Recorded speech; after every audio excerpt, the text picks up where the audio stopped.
Yeah, that's right. If you made it to week 15 in your fantasy football season, you are Sir Smoke a Lot or Sir or Madame Win a Lot. I don't Yeah. know. But you are begging, God, if you listening, help. And we are here for you. It is part one of the week 15 preview here on the Audible. Cecil, Lammey, Sigmund, Bloom with an AFC West battle of the Chargers and the Raiders, and plenty to get to on both sides, and some interesting assets that you could be relying on, including Austin Eckler, Keenan Allen. Let's get those out of the way. Hunter Henry it's tight end, Bloom, so okay, Yeah. low end tight end one, sure, but I'm not really excited about it. Against the Raiders on Thursday. That reflects back on Justin Herbert. And then your auxiliary guys, not named Keenan Allen or Austin Eckler. What are their expectations in this week 15 Thursday night matchup? It should at least be entertaining. Again, like the first matchup, I think old school AFL, hopefully vertical pass offenses. Some playoff implications with the Raiders, although they don't seem like a playoff team. And again, we continue to watch Anthony Lynn and the idea of whether Anthony Lynn's going to walk the plank as the negative mojo of the Chargers and Falcons faced off last week at the end in a comical sequence. Herbert coming back. Look, last time he was good against the Raiders, it's the Raiders. We want to pick on the Raiders. You're not going crazy. You're not playing Herbert over Patrick Mahomes or something like that. But you're probably playing Justin Herbert over the fear that was brought up after he got beat 45-0. In the last game these two teams played this year, Kalen Ballage was actually successful. Just to point out that this offense was pretty good, and Tyron Johnson did catch a deep ball. And Cecil in this week 15. I wonder if I'm going to be suggesting Tyron Johnson because it's that Thursday thing. So like when COVID was running rampant in the league, playing players on Thursday was a sense of security. But in week 15, if you lock into Tyron Johnson, we'll talk about this with Nelson Aguilar too. If you lock in, then you miss a chance maybe to get more injury news, more clarity on opportunity. But can't you just picture if Mike Williams is out and back issue, short week, Tyron Johnson reeling in a deep ball, or maybe more than one deep ball, or maybe it's Jalen Guyton. But it's exciting to hitch your wagon to Justin Herbert and the deep passing game here, and it came through on a deep ball in the first matchup. Austin Eckler is quietly a big PPR force right now. So that's a reminder, by the way, Cease, of just how different these offenses can be. I never brought it up before. Going into week one, we thought this is going to be one of the most boring offenses in the league. It ends up being one of the most exciting, especially for fantasy in the passing game offenses in the league. And you like the Chargers side better than the Raiders side in this one, I think. I mean, yeah. Showdown slate. You want to pick your captain from this side. Keenan Allen, Austin Eckler, Justin Herbert, not Hunter Henry. Hunter Henry's like if you have to, pick up fast food on the way home or something. Like, it's not going to be good. It's going to, you know what I mean? You're not going to starve, but it's not going to actually make you feel nourished. That I could see. Look, if someone says, "Oh, is it crazy to bench Hunter Henry for whoever?" I'm not going to say Adam Shaheen over, assuming Gesicki's not going to play. Go crazy. You're not going to miss much if you bench Henry, but he is probably going to lock you into that 8 to 10 point range in PPR leagues. All right, let's get to the Raiders side, which means no Henry Ruggs, like you could tell anyway, because they don't ever use him. So there you go. Ruggs is on the COVID list, so he is out. All right, let's talk about the guys that are going to play for the Raiders, which include Aguilar, as you said, Josh Jacobs. We'll be watching that ankle thing, a little bit limited, of course, Thursday night. So, what does that mean? What does that do? You're starting Darren Waller. Mm-hmm. That's an exciting tight end. And let's discuss what else the Raiders could do on Thursday. Yeah, it's tough. This is that Jekyll and Hyde team. They're still technically alive for the playoffs. If the Browns had beaten the Ravens, the Raiders will still be in control of their own destiny for the playoffs, which is just odd because they haven't been any better than the bottom 10, I think, over the last month or so. So this is a gut check game for them. They spread out the production. This was a back and forth game, by the way. It was 31-26 was the score, in case you were wondering the first time the Chargers and the Raiders faced off, the Raiders getting the win there. It was spread out. Booker had a touchdown. Jacobs had a touchdown. Aguilar had a touchdown, and with Ruggs out and Aguilar getting 9 targets in 3 out of the last 4 games, and the blow-up potential of this game. So when you're setting your lineups this week and you're really just stuck, sometimes you just look at the game and you think which games have the chance to just blow up the numbers. Like Cleveland and Baltimore is very fresh in our minds, where the offenses kind of spur each other on in a pace-setting way. This could be one of those games. So Aguilar with Ruggs out, giving you a little more security, is really exciting. Jacobs, he's hurt. There's that weird thing. I hope we don't have to deal with that anymore. Players faking us out. Oh, you got me. You said you weren't going to play, and you did. That's not exactly comforting. But it's Josh Jacobs. Chances are you're not going to get cute. I mean, see, if we think about options like, Kenyon Drake or Josh Jacobs, Drake against Philadelphia, Wayne Gallman against Cleveland or Jacobs. I think, and suppose Miles Sanders is there reminding us when you draft these guys very high, and I know Drake was highly drafted too, but Jacobs has that in this game because of the blow potential of this game, 2 or 3 touchdown potential. So I think you're probably playing Jacobs, although I understand being stuck when you're thinking about Jacobs. You're not stuck on Waller except to thank him for getting you this far, although he was the target on that Kenny Moore interception. Look that one up if you haven't seen it. Maybe the best play of the week last week, one of the best interceptions you'll see all year. I'll tell you, I'm not going to trust Derek Carr. I know Derek Carr's had a couple of games. How do you feel? We have to have a name for this, Cease. When a player plays poorly but still is a good fantasy play. Right. I think that's been Derek Carr for the most part. He's not playing his best football. I know the Chargers defense isn't scary, but I'm just not going to feel good if I'm depending on Derek Carr primarily, secondarily with Waller and maybe Aguilar and Jacobs to an extent because the offense has to move. But the offenses will move in this one, I think, and it'll get fantasy teams off to a good start in the semis. Normally I like when there's games on Saturday, except when it's the Broncos. I'm like, oh, dang it. Okay. Your day off. Another day. There you go. There goes the only day off. Okay. Let's talk about the Broncos on Saturday against Buffalo, traveling to the Mile High City. And Bill's side, John Brown's back. We'll watch his practice status. It's Wednesday morning, full disclosure of whenever you're listening to this. So, okay, John Brown back. Fine. They don't need him. They could use him. And Denver secondary is pretty bad and pretty banged up and pretty inexperienced. Josh Allen's playing like an MVP. So when you look at Stephon Diggs, Cole Beasley, even a dasher, if they wanted to with Dawson Knox, it would be there. I feel like we say that every week, Bloom. I feel like that's kind of the standard Buffalo take. And then, of course, the standard Buffalo, I don't know what the hell to do about the running backs. But if you wanted to, again, if someone battens down the hatches against Denver and runs, they'll have success.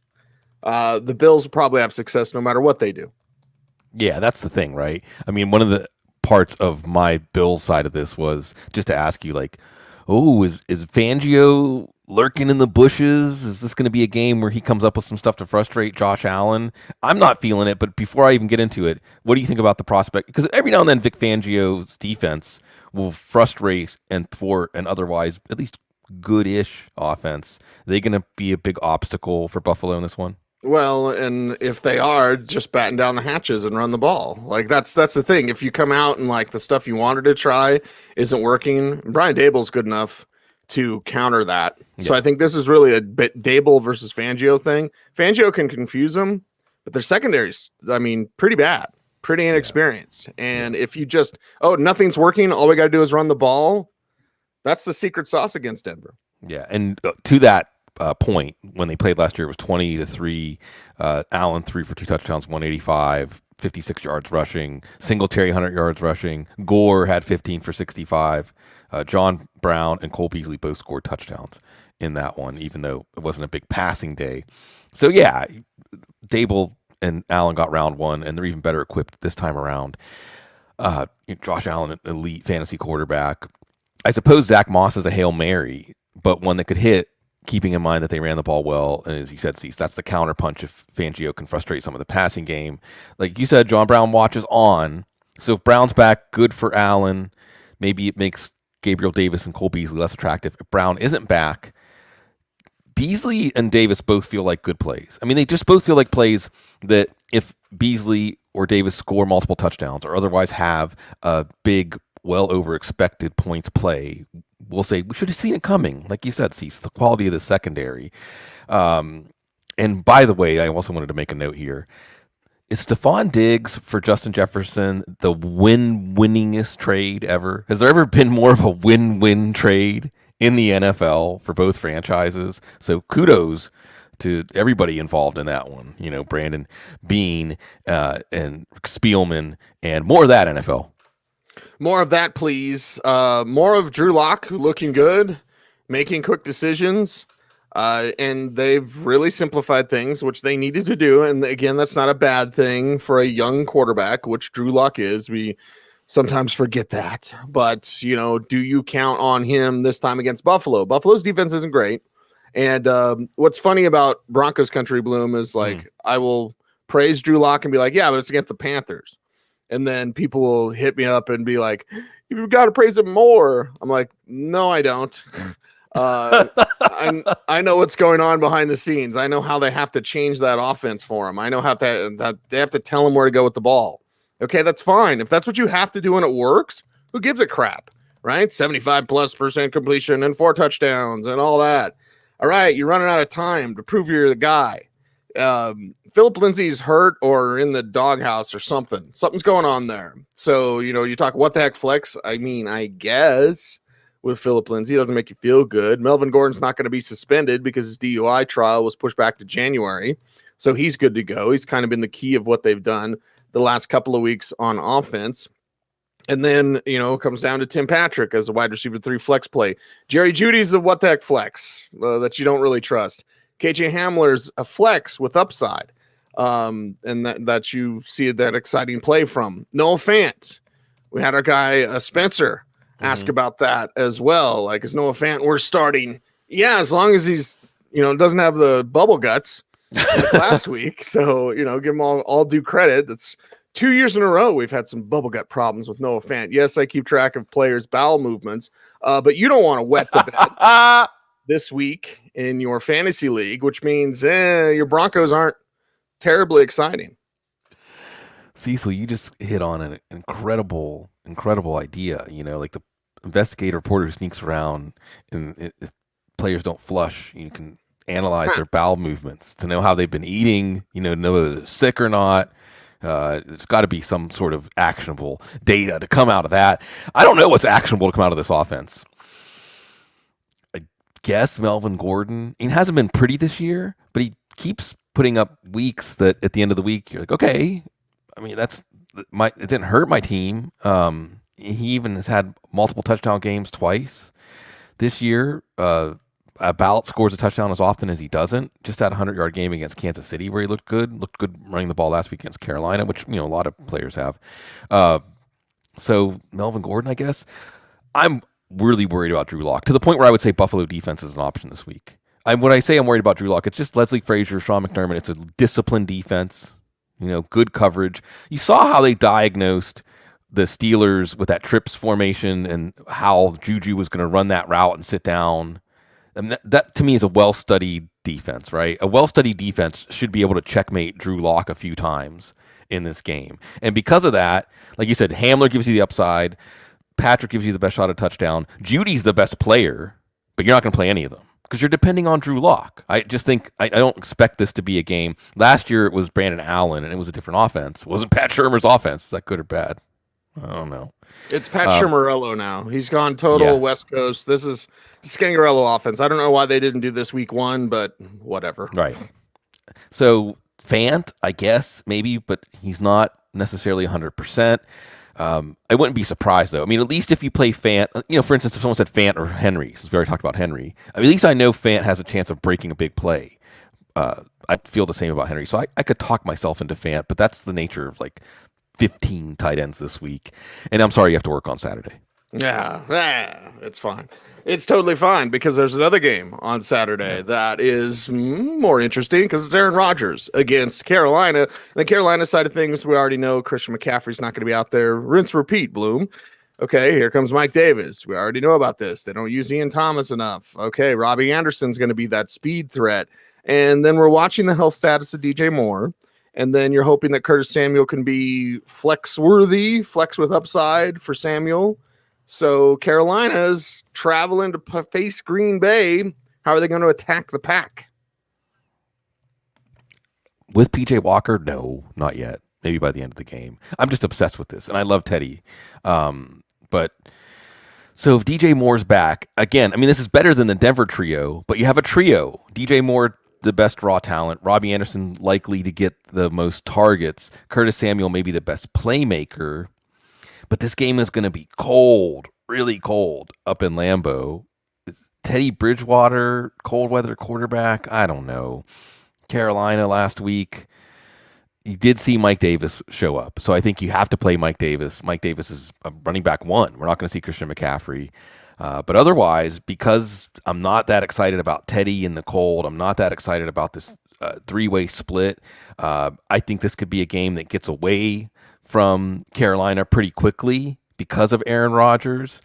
And that could mean garbage time. You know, you're rolling the dice. I suppose because of the nature of the production patterns of these, all three of them really, because Samuel's been coming through lately too. You might go out and put them in, but I'm not getting a great feeling from Carolina's offense right now. Okay, getting a great feeling from the Packers offense because Aaron Rodgers. So if Drew Lock can go for 4 touchdowns, what Aaron Rodgers can do, whatever he wants. What's the weather? Well, you said it was going to be cold, but it's already just really cold. Nah, but no I mean maybe some snow, but I don't think there's any snow in the forecast right now. It's too far out. And it's Rodgers. It's definitely going to be cold. And it's Rodgers, so, whatever is whatever. Devontae Adams, you're starting, of course. Marcus Valdes-Scantling, wide receiver 3 flex option for you this week. And, go time. It's the Packers against the Panthers. That means a lot of points for your Green Bay players. And Green Bay's playing to hold on to the number 1 seeds. This is a significant game. You know, having the road to the Super Bowl go through Lambeau is a pretty big deal. I guess Patrick Mahomes would be a fantasy quarterback you'd be more excited to have than Aaron Rodgers because of this matchup, because they made Drew Lock look good. If Lamar Jackson hadn't done what he did on Monday night, Drew Lock might have been the offensive player of the week in the AFC. He was down to the last few choices. Drew Lock! You've been listening to the show. You understand what that means about Carolina's defense right now. And it's Aaron Rodgers. So, this is going to be good.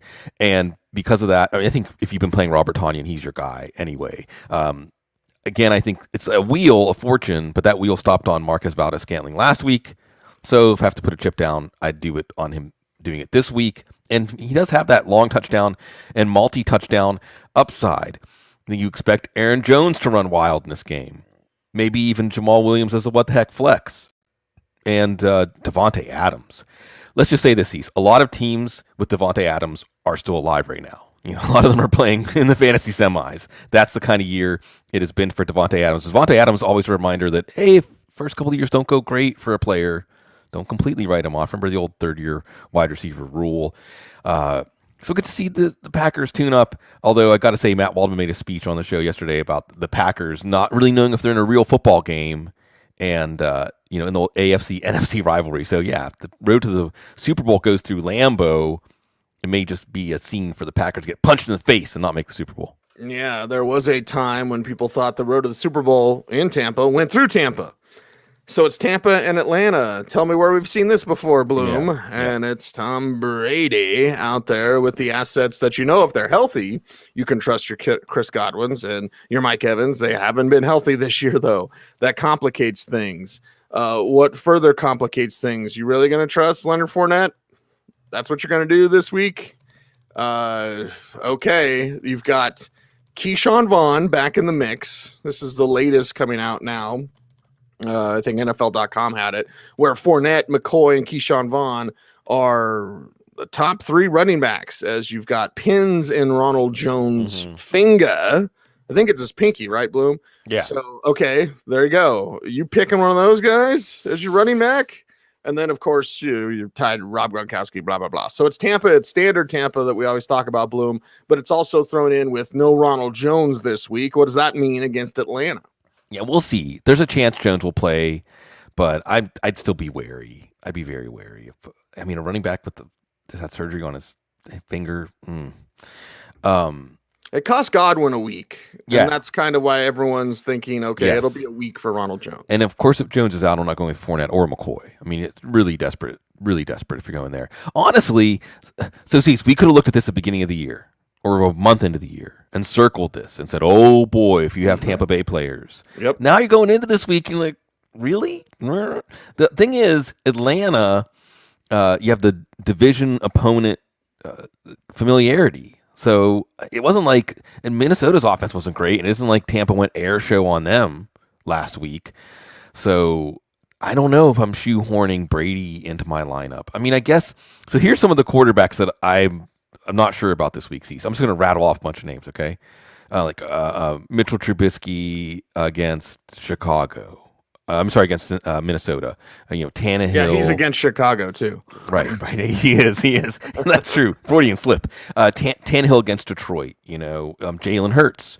Roethlisberger. I guess you're playing Brady over that kind of play this week, but I won't be surprised if he underperforms. Uh-oh. That means Frozen. Now are you back? Are you back? I think I'm back. You're back. We just had a little hiccup. Okay. I don't know. Yeah, you started talking about Mitchell Trubisky. All right, next, let's move. Let's go. Right, exactly. But with Brady, you have that 4 or 5 touchdown potential blow up that you don't want to put on the bench. Likewise, Cease, I mean, are you feeling great about Mike Evans or Chris Godwin, who did much last week, or Antonio Brown or Gronk, who caught one pass? Are you feeling great about any of these guys? No. Even with Scott Miller, what you need is that 4 or 5 touchdown Brady blow up. And again, while Atlanta is a team you would count on to give that up sometimes, it's not like the Bucs pass offense is red hot. Also, they're going to play them again in Week 17 in a weird twist. So I can't say I'm going to lustily be encouraging any of the Bucs plays this week, even though I think they could come through in a big way for you. Mm-hmm. By the way, this is why you got to catch the show on YouTube. If you're listening to the show, first off, thank you. Yeah. But all these guys are going nuts over your hat, Bloom. Sigmund's wearing a captain's hat. Yeah, this is we do the hat rotation. Just as an aside, because I remember it was a few weeks ago where you said they're anxious because they're wondering what hats we're going to wear. Right. And it's really to cover up that live life during coronavirus has let us descend back to, I don't know, Cease, like 19, when we were like how well we took care of ourselves when we were 19 or 20, grooming, or maybe I'm just speaking for myself. Of comfort eating, grooming, bathing, just otherwise like, maintaining your life. But if you put a hat on, covers it all up. There you go. That's your hat analysis for the Falcons. What kind of hat are they going to wear? Hat on a hat football. Mm-hmm. As we continue to watch. Hey, Julio Jones is banged up, everybody. Okay, we already know that. We've dealt with that the entire season. So you're looking at Calvin Ridley to do more. You're looking at Russell Gage to do more, depending on the Julio Jones situation. Right. And then how does Matt Ryan respond after last week's 3 interception performance? All right, can you stop throwing picks and can you start throwing touchdowns? I don't think you're trusting the running backs, and I don't care who it is. I don't care how much they play. Like, it's against Tampa's front 7. You're not going to do that. So let's talk about the Falcons at home and their bounce back, hopefully. The Tampa outlook the Atlanta-Tampa outlook on the Atlanta side starts with Ridley, and Ridley's in. And then it gets tougher. Julio Jones week to week, Raheem Morris said. That's not good. When you hear week to week, that means he's not going to play, right? Or usually. If he does play. So here's the thing. I want Julio Jones to not play because if Julio Jones is active, as fantasy analysts, when we give our recommendation, whether you say to play him or to sit him, you're going to be scared that you're really, really wrong, right? Yeah, I mean, why am I telling them to play Julio Jones when we know that his hamstring is coming apart? But why are we telling you to bench Julio Jones when, like, anytime he's on the field, he's a threat for 9 for 179? And the Tampa matchup can be a good matchup. I don't think he's going to play. And look, Matt Ryan's cold right now. I think he takes him out of consideration anyway. Even if Julio's active, he might be active for a few plays, and then that's it. Or just nice ineffective. Decoy. Right. So I don't see much here. Russell Gage maybe throws a nice ball. It is a good matchup. So the Tampa matchup here's the thing, when Matt Ryan's under pressure a lot, it goes bad. And Tampa can do that. Todd Bowles can do that. So you're not liking I don't even think Gage, certainly not Hayden Hurst. That, yeah, it was an interesting ride. Not really that exciting. And you're looking elsewhere for your tight end. Atlanta's looking elsewhere. You want to see if they bring some pride for this divisional contest. And it wouldn't surprise me to see them overperform expectations, which is one of the reasons I'm wary about Tampa options. Which 49ers quarterback is going to look great against Dallas? That's next up, and we don't know just yet because, well, they're not committing to Nick Mullins, and so is it C.J. Beathard. We know Jimmy Garoppolo is not going to go. We also know that Debo is not going to go, so that means more Kendrick Bourne, plenty of Brandon Ayuk here, and in the backfield, Jeff Wilson, and can Jet McKinnon see the field? It's the Cowboys, Bloom, so if they've got a 49ers next to their name, you're considering them because of this matchup. Yeah, we saw Cincinnati move the ball. But look, really where the rubber meets the road here is Brandon Ayuk is in. Going into last week, he was a top 5 wide receiver over his last 3 games. And with Deebo Samuel hurt, yeah, he's going to be the guy. Doesn't matter. It's the Kyle Shanahan play calling you're counting on. You're not going to play Jordan Reed. Remember when Jordan Reed had a 2 touchdown game against the Jets? And we're like, Jordan Reed's back. No, he just played the Jets. There's a lot of that this year, right? He's back. No. Jacoby Myers, breakout star. No, he just played the Jets. That's how it's been. So Jeff Wilson, that's the guy here. This shirt belonged to Jeff Wilson, the Clockwork Orange shirt I'm wearing. Not that Jeff Wilson. Jeff Wilson, Mean Green, right? Was he North Texas? Mm-hmm. You love him. I could really picture myself, even more than Tyron Johnson, picture myself talking people into picking up Jeff Wilson and playing him this week. Because it's Dallas. And Jeff Wilson specializes in multi-touchdown games. Even if Raheem Mostert plays, Wilson's going to get the call at the goal line. If Mostert doesn't play, it's so easy to forget because he got hurt during the game. But I want to go back in time, and time has been weird this year. Time has moved really oddly this year. But let's just go back in time to week 7, whenever San Francisco played New England. Jeff Wilson was the starting running back because Mostert was out. He had 17 for 112 and 3 touchdowns. That's how you get to the finals. And against Dallas, it would be more surprising if he didn't have a game like that. So I think that's the real fruit here of the Week 15 waiver wire. If you were sitting on that stack and you want to make sure if he's out there, or if you were smart enough to pick him up, because if there's a rule in the 49ers backfield these days, it's eventually Jeff Wilson will bubble back to the top of it, just like JaMychal Hasty will stay at the bottom of it. There we go. By the way, Bloom, that's Wilson's shirt. I like that shirt even more, man. Yeah. I like that shirt. There's blood on it. I'm not sure if it's his or mine. I always wish I could have met Wilson, man. That's one of the things, and doing this show for so long and hearing your stories about Wilson, I wish I could have met him, man. Yeah, lots of misadventures, but that's how the misadventures are how the real adventures happen. Yeah, the real adventures happen on the Dallas side. I don't know. Some segues are better than others. And the Dallas side is okay, are you trusted? Everything comes down to trust against the 49ers. Are you trusting your Amari Cooper? Are you trusting your Ezekiel Elliott? How do you feel about these Cowboys in this game where, of course, the 49ers are going to put the foot on the gas, and, of course, the Cowboys are going to have to respond? That's it, basically. The Cooper and Elliott. You're not going to play Andy Dalton. You're not going to play Lamb. Look, they're deep leags. Actually, let me take a moment to say, if your leagues are deep enough, one of my leagues sees the choice I have as of now is Laviska Shenault or Jacoby Myers. But let me also do a PSA here. It's a dynasty league. It's the Roto-World Dynasty League. With a lot of guys aren't at Roto-World anymore because just the nature of changing wins the sands of time. But there's no trade deadline. You can keep making trades during the playoffs. And it's great. It's actually really exciting. And yes, there's this sense of, if your opponent this week just made a trade for someone to improve your lineup, well, you can too if you want to. No one's saying you're not allowed. And it's been exciting. So I applaud leagues where you have those tough choices, leagues where the lineups are deep enough that you're thinking about CeeDee Lamb, that you're thinking about Michael Gallup, but in typical leagues, I don't think you are. Amari Cooper, it's just an automatic play. Kind of heroic performance of Amari Cooper through all this still being fantasy relevant. Yes. You can't say the same for Zeke. And this is going to really test our mettle, Cease. Is Zeke the Miles Sanders of this week? He's not going to necessarily break a long touchdown like Miles Sanders, but he can be a hoss. And we saw like a month ago against Minnesota that he was a hoss. I mean, that's why we took him like in the top 3 of fantasy drafts.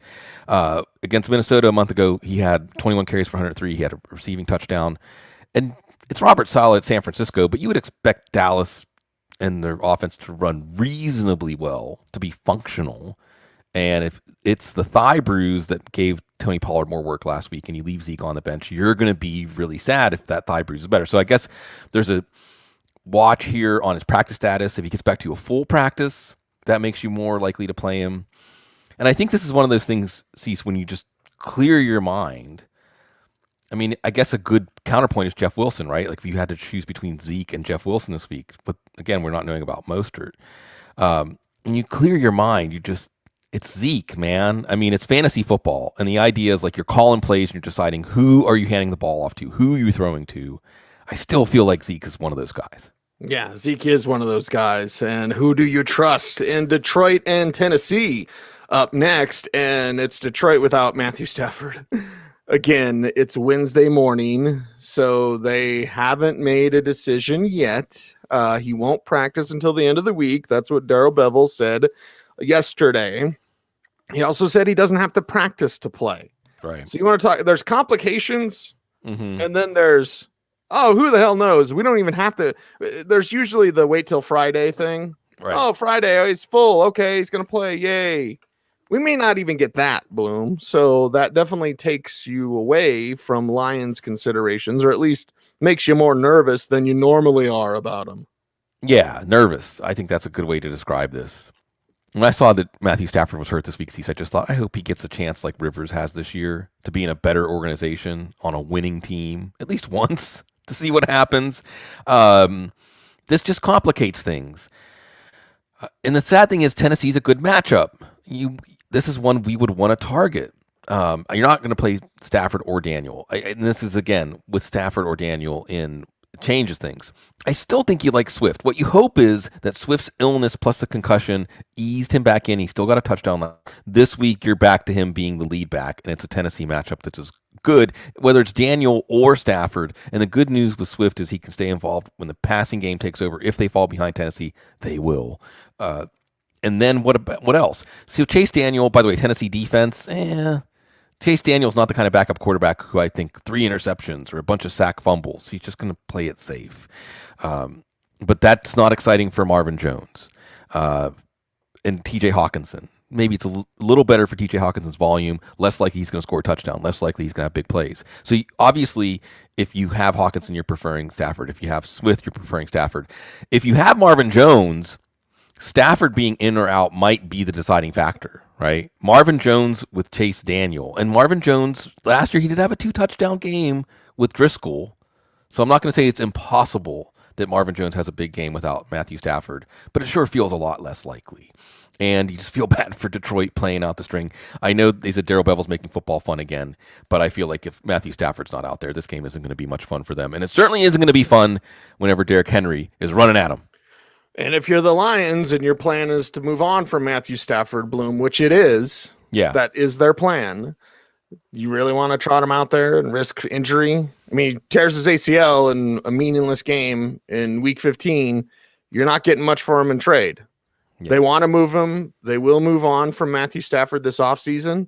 So, shut him down the rest of the year and then start making the phone calls that you might already be making. There's no tampering in the league, Bloom. No. There's tampering with Tennessee. It's called the Derrick Henry code. That's your up, down, left, right, A, B, stay B, A, B, select, start, whatever. I think I messed it up. But anyway, you want to go super contra on your opponent. That means Derrick Henry with 200 yards on the ground. Again, whatever. It means a lot to A.J. Brown. Corey Davis, disappointing last week. See what he bounces back this week. I don't think you're trusting the tight end situation, but you're certainly trusting Brown and Henry, and the Titans offense is kind of simple that way. It is. Let's take a moment out, Cease, to bask in the glory of Derrick Henry. 156, that's the number. He needs 156 in each of the last 3 games to break 2,000 yards. Iconic. Whether or not he breaks 2,000 yards, iconic, okay? I'm not saying that Derrick Henry belongs in the NFL Hall of Fame, but the way he's playing this year is Hall of Fame level football. You know, like there's nobody you compare Derrick Henry to, right? Like you're not going to say Derrick Henry's running like somebody else. You're just going to compare people that come later to Derrick Henry, right? Is that fair? Yeah, you're comparing Derrick Henry to like freight trains. Yeah. I mean, there's not somebody who's come before Derrick Henry that's like Derrick Henry. Again, I'm not saying he belongs in the Hall of Fame, but Cecil, if you saw a silhouette of Derrick Henry, you would know immediately it's Derrick Henry, right? It's like the jump man, yeah. Yeah. I mean, it's a beautiful thing. And again, last week when you see his long touchdown runs against Jacksonville, it looked like he still had another gear. You know, he just all he need to open it up to fourth. I don't know. I shouldn't talk about car stuff. So there, and look, part of the reason we do this is in fantasy football. If you took Derrick Henry in the first round, you're feeling so good. You're feeling so good right now about your fantasy football team. Ryan Tannehill, this is tough. I can tell a story where Ryan Tannehill only throws the ball 18 times, and maybe 13 or 14 are completions. Maybe it's for 200 yards, but only one touchdown. You know, I can tell a story where Tannehill accounts for 4 touchdowns on those 20 throws. He may run one in. So, do you like the efficiency of facing the Lions? And again, this is another situation, Cease. We like Tannehill better if Stafford's playing. If Chase Daniel's playing, this game could get away from Detroit pretty quickly, I think. Downstream, by the way, we could do a A.J. Brown bask in his glory thread, too. We could just sit there for like a minute and talk about A.J. Brown. You're loving playing him right now. I like that you compared him to Ben Roethlisberger, by the way. Like, if something's not feeling good about A.J. Brown, we're all going to know. We know it, and then we get nervous, and then he's back in there catching 100 yards and a touchdown. Exactly. So, like Ryan Tannehill, Corey Davis, you know, there's bust risk because of low volume, but there's also that he can catch 5 for 90 and a touchdown, and he's generally been good. And the other thing is, number 2 wide receivers have been putting up numbers against Detroit. And quarterbacks, by the way, have been putting up numbers against Detroit, often not throwing the ball more than 35 times. But again, with Tannehill, the floor is like 15 or 17 times. And then you get to Johnny Smith, no. Look, Johnny Smith might score 2 touchdowns in this game, all right? No, but just no. There hasn't been anything happening. And again, tight ends have done it against, DFS or something like that. You dabble in this. Tight ends have been doing it against Detroit, but poor Jonnu, it's a tale of 2 seasons. And you just feel for him going into free agency. But I think that's the one part of this pass offense after A.J. Brown we have clarity about. Let's get clarity about Houston and Indianapolis. David Johnson and Brandon Cooks expected to be out there. What does that mean? And does it take away from your Kiki cutie love? Nothing does. No. I've already answered it for you, Bloom. So Houston traveling on the road, and Deshaun Watson going to have input on the next coach. Actually, the Houston talk's more interesting just to talk about next year.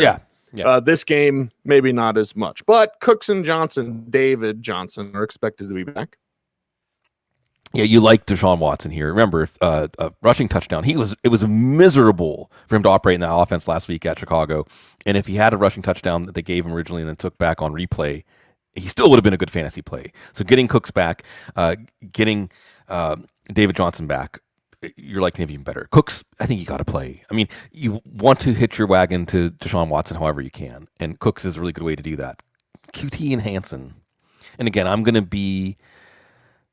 I like a lot of players. I think part of the reason that the Kiki Cutie thing happens, I just like saying Kiki Cutie. And then some of it is Deshaun Watson, really. It was the idea of the connection between he and Watson. I'm still going QT over Hansen if you have to go down to the undercard of this offense. But I understand Hansen's just been more consistent. Either way, it's there. It's Watson, I think, is going to have plenty of success passing the ball here, and we're not playing anybody from this backfield. We don't have, although Duke Johnson, again, could help Watson. And you just see, this game played 2 weeks ago. Watson had the ball inside the 10, closing minutes, chance to go ahead 27-26 and fumbled. So these are evenly matched teams, which I think is good. Going back to the Cleveland-Baltimore game, can we just talk about that game? Sure. Right? When teams are closely matched, it can cause the score to accelerate. And we've seen that in the past with this game. This is a game I'm pretty excited to pick players out of and play, especially he's back, T.Y. Hilton. He is back, turning back the hands of time, and that makes T.Y. Hilton, Jonathan Taylor, although they still say Nick Sirianni, they'll continue to ride the hot hand. Well, that's Jonathan Taylor. Yeah, he's the hot hand. Stop messing around. It's Jonathan Taylor. Keep it up. Now, Nyheim Hines still has his role in PPR flex, blah, blah, blah, blah, blah, about that. But this is Hilton. This is Taylor. This is Phillip Rivers handing off the ball, and then I guess Michael Pittman is what that flex. Yeah. It wasn't exciting last week, but that was then. This is now, and it's the freaking Texans. Yeah, exactly. You want to start players against the Texans. That's your argument for Pittman. That's your argument for Nyheim Hines. At least Hines, we've gotten over the hump with Hines that he's getting 10 touches a week, usually 3, 4, 5 receptions, getting some touches in the red zone. So I'm not going to talk you out of Hines. That's another one of my guys. Not going to talk you out of T.Y. Hilton. Just don't bench T.Y. Hilton. Just don't. I mean, I can see where you are stacked enough. Like if you come to me and you say T.Y. Hilton or Justin Jefferson or something like that, I'm not going to tell you to start Hilton over Justin Jefferson, but you get it. Phillip Rivers is playing well enough on one wheel to keep all of this offense viable. He's an unexciting play, though, even against Houston. He's a safe play. Maybe in leagues where you have distance touchdown bonuses, 300 passing yard bonuses, 6-point passing touchdowns, you get closer to playing Rivers. But it could just be a Jonathan Taylor week. It should just be a Jonathan Taylor week. Taylor and Hilton also, by the way, reminders of thinking about that emotional roller coaster with these players during the season. Because Taylor was at a point where I think some people were thinking about dropping him. And certainly would give him up for not much in a trade. And Hilton probably was dropped. So I like the idea in terms of fantasy karma that the fantasy player who saw T.Y. Hilton on the waiver wire and said, that just doesn't feel right. I'm going to make sure that he's on my roster just to see what happens. Maybe looking ahead of the schedule, seeing Houston was there twice on the schedule, that they're getting rewarded for that. But we'll see about the at least penultimate reward in the semis. Remember, by the way, nothing is guaranteed for the Colts in terms of the playoffs. They could go 11-5 and miss the playoffs. So they have no margin of error, even though they've had a very good season at this point. So this is a pretty big game. It should be an entertaining game. It should be a productive game for fantasy. Final game we're going to talk about in part 1 of the Week 15 preview here on the Audible. It is New England and Miami, and Cam Newton is still the starter. Yeah. He's still the starter for the New England Patriots. Okay, wow. Yeah, this one doesn't give me much excitement really on either side of the ball, though the Miami side is better, Bloom.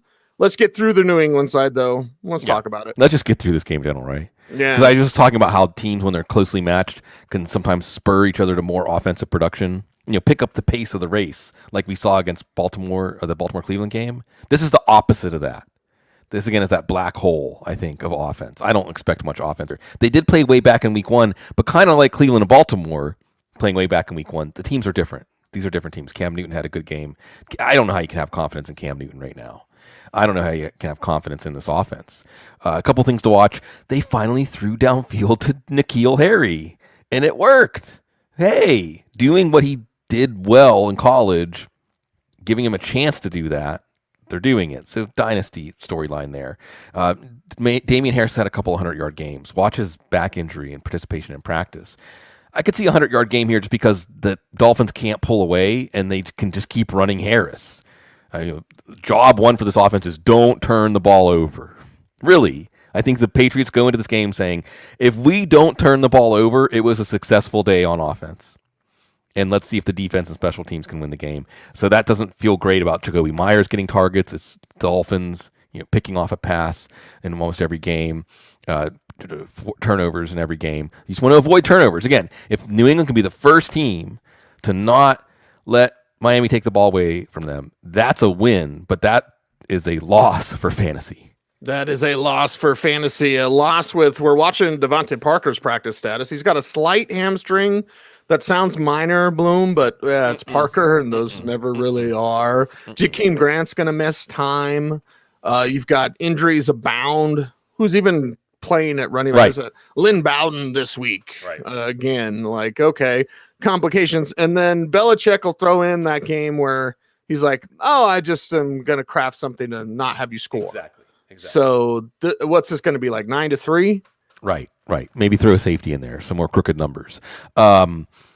It's Bill Belichick against a rookie quarterback. Do you remember just a few weeks ago, 45-0, Justin Herbert and the Chargers lost 45-0 to Belichick. And Herbert was playing better than Tua has been. Not that Tua's not playing pretty welcoming this one. The other complicating factor is who's he going to throw to? Devontae Parker, I don't care if he's active. I'm not playing him. Like you said, Lynn Bowden, I can see in PPR leagues Lynn Bowden being a 9 or 10 catch guy. I could see a scenario where he gives you 15 or 20 points, maybe even throws a trick. Maybe the one touchdown in this game is a Lynn Bowden pass. All right. So I'm not going to talk you out of playing him, especially at running back, if you don't have a running back 2 option that you're excited about. But you also see scenarios where, well, geez, I mean, what is Belichick? I mean, you're already giving him an advantage with a rookie quarterback. You don't have any threats outside. Stephon Gilmore's going to wipe those out anyway. Miami has no running game to speak of. DeAndre Washington. So, I mean, even if it is Lynn Bowden, the same logic that says Lynn Bowden has to get a bunch of targets and catches says Bill Belichick's going to say, okay, we just have to make sure Lynn Bowden doesn't catch the ball. You know? It's just that easy. Yeah. This is going to be a pretty easy game for Belichick to come up with a game plan to thwart this team. And it's not going to be entertaining, but it is going to be important because Miami is another one of these teams in the mix for the playoffs. And the Patriots are a nemesis team. The Patriots have beaten them already this year. And the Patriots and Belichick, and you can see the soul of the Patriots saying, like, we're not going to be an easy out, even though they were a pretty easy out against the Rams. We're not going to be an easy out. We're not going to go away quietly. They're still technically in the playoff hunt. So a really interesting game to watch in terms of how these teams assert their will with each other. But for fantasy, this is a landmine, except maybe to play one of the defenses. That's what we would call double true.